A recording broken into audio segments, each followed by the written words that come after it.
example of the broader pattern of fiscal irresponsibility and poor leadership coming straight out of the Walz playbook. Fraud, mismanagement, incompetence, wash, rinse, repeat. John Dickles. Thank you.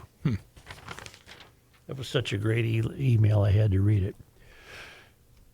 I spent some time thinking about our governor. I know that you might not find that surprising. But I don't know where else you're going to go in the Twin Cities to find out about him. Maybe Alpha News, American Experiment. I find myself wondering if Walz shouldn't be disqualified for running for governor due to malfeasance. So I spent some time with a legal dictionary studying malfeasance. I looked it up, printed her out. Are you going to start counting the times I used the word malfeasance? Dang it, he caught us. You're up to 2. 2. Malfeasance is a broad term that describes conduct that is inherently wrong or unlawful. It is most commonly used in reference to actions by public officials and employees who have failed to perform the duties required of them. Mm-hmm. Well, so far, I see Walz as guilty. What is malfeasance? It comes from a French word meaning malfeasance. Nailed it. Really good job. You mumbled through that perfectly. Yeah. The legal term refers to intentionally doing something that is wrong, either legally or morally. Malfeasance is a dishonest act, an action undertaken for improper purposes, or an act that the individual knows exceeds his authority. This is not to be confused with misfeasance, which refers to doing something wrong by mistake, error, or negligence, or nonfeasance, which refers to a failure to act under an obligation to do so. So at the very least, Walz is guilty of nonfeasance. If you consider that his obligations by statute under the Minnesota Constitution are to act on behalf of the citizens, which he has not done. Let's see. Okay. Defining malfeasance in public office. Throughout history, some people holding public office act in ways contrary to the public good.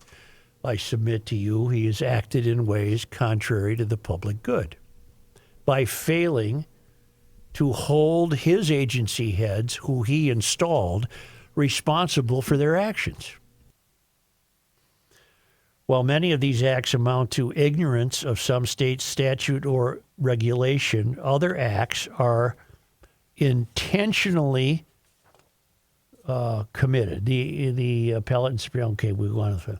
This gets in now to malfeasance by judges. We don't need that, but perhaps I've given just enough hint of the research you might want to do, or legal minds in this state of a mind might wish to consider malfeasance. So then I thought, well, what are the governor's responsibilities by statute? What actually is the governor responsible for? What is he supposed to do? All right. So that's Chapter 4 of Minnesota statutes. Chapter 4, Governor. And it's many, many, many pages, but I highlighted what might be applicable. 4.045 Children's Cabinet. The Children's Cabinet shall consist of the commissioners of Education, check, Human Services, check, Employment and Economic Development, Public Safety, Corrections, Management, and Budget, Health, Administration, Housing, Finance, Transportation, and Director of the Office of Strategic and Long-Range Planning. The governor shall designate one member to serve as cabinet chair. The chair is responsible for ensuring that the duties of the cabinet are performed. And Walz would be the person the chair has to answer to. So he's got to say, hey, you guys got to do your gig. So far, there's been no answering, right, with the exception of this Grumdahl fellow about whom we know nothing yet. And then I read and read and read, and I checked some more.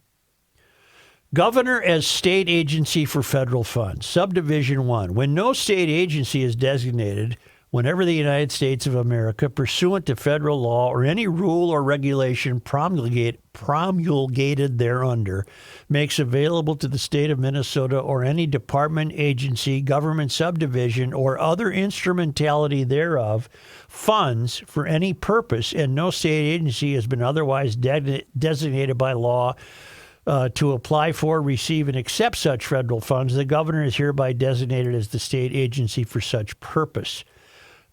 Federal and state law appropriation of funds. The governor or any state department or agency designated by the governor shall comply with any and all requirements of federal law and any rules and regulations promulgated thereunder to enable the application for, the receipt of, and the acceptance of such federal funds. The expenditure of any such funds received, consider Department of Agriculture, which sent the food fraud money, the Department of Health in Washington that sent the Medicaid money. The expenditure of such funds received shall be governed by the laws of any state department or agency designated by the governor for such purpose, shall be deposited in the state treasury and subject to section 3.3005 and hereby appropriated annually in order to enable the governor or the state department or agency designated by the governor for such purpose to carry out the purposes for which the funds are received. Well, they haven't been. Right. We could line up perhaps thousands of people who have not been helped by housing stabilization services. Literally. We could line up thousands of children who, in many cases, had their own parents use them as pawns in a game to collect fraudulent money, kickbacks on the fraudulent autism services. From just what you've read up to this point, and I'm sure you're not done, it's painfully obvious that, yeah, malfeasance, absolutely. He shouldn't even be in that office today, right now. No, he should be disqualified immediately. Yeah. He should not be running for the governor of this state. Everything you just read makes that perfectly clear. Administration, federal funds, Subdivision 2, federal money. The governor shall, well, this is for transportation, but it would apply to administration. The governor shall provide for the receipt, allocation, and disbursement of federal money received pursuant to this act in accordance with state and federal laws and regulations. To my knowledge, he has not done so. In fact, he's gotten away with excusing much of this with his famous, "I'm a knucklehead" line. I'm just a knucklehead. This goes on and on and on, but it's interesting to see by statute what is required of the governor. What is required by the governor by statute, he could not give evidence that he's performed. That's malfeasance. What in the heck has he been doing? What in the world has he been doing? Now's where legal minds have to step in. Is it malfeasance? Is malfeasance only interpreted as breaking the law? How about only casually skirting the statute that controls what it is expected of him to do? Why is this man running for governor? He's got nothing else to do. Well, Joe, that's part of it, but he figured out his angle. He's running against Trump for governor of Minnesota because he knows he can't talk about anything that he's accomplished in the state of Minnesota. Cool. Do you think he even knows that those are his duties? That's his job? Do you think he even realizes that? Nowhere in what you just read, it says he should be opposed to the president, or he should fight federal law, or anything. He's running against Trump because he's cleverly correct. That will play well in this state of uninformed people who would have a terrible personal angst because they believe voting against Walz would be voting for Trump. Trump is a poorly matured individual, and he's got steamer trunks full of problems. But Trump has had absolutely nothing to do with the fraud in the state of Minnesota. Nothing. This is all on Walz. The betrayal is on Walz. It has nothing to do with Trump, and he's going to sell you, the voter, for the next year. He's going to be talking only about Trump, and you need to ask yourself, okay, I get it, Trump. I see, I can't confuse him. I get it, Walz, but then the voter has to ask themselves, okay, Walz, but what's that got to do with the financial ruination of this state? Nothing.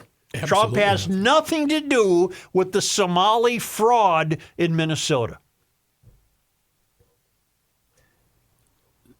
Joe, if the voter isn't going to, if they aren't going to hold him accountable for not calling in the National Guard during the George Floyd riots, how much do you think they care about this? It's amazing to me that people seemingly don't care about it, but I've literally heard people dismiss the fraud because they're so afraid that by adhering to it or being concerned about it, they would be seen as supporting Trump. That's how profoundly divided the country is. And Walz probably searched for a reason to run again and came up with, I got it. If I run against Trump, I'll win again. He didn't come up with it. He's not smart enough. He's going to sell you on, billionaires playing golf at Mar-a-Lago, and isn't that terrible? And he's going to tax breaks for billionaires, and on and on and on and on. All of it has nothing to do with what has taken place during his tenure in the state of Minnesota. Zero. They're never going to realize that, though. They do realize it, but they just ignore it. How close was the last election? Even Walz ignores it. Right. Once in a while, Walz will say, we're going to get serious about fraud. This time. Well, no, Walz, you're way too late. The train left the station. By the time Thompson's done, we all might even be far more astonished than we are today. And I will tell you... That astonishment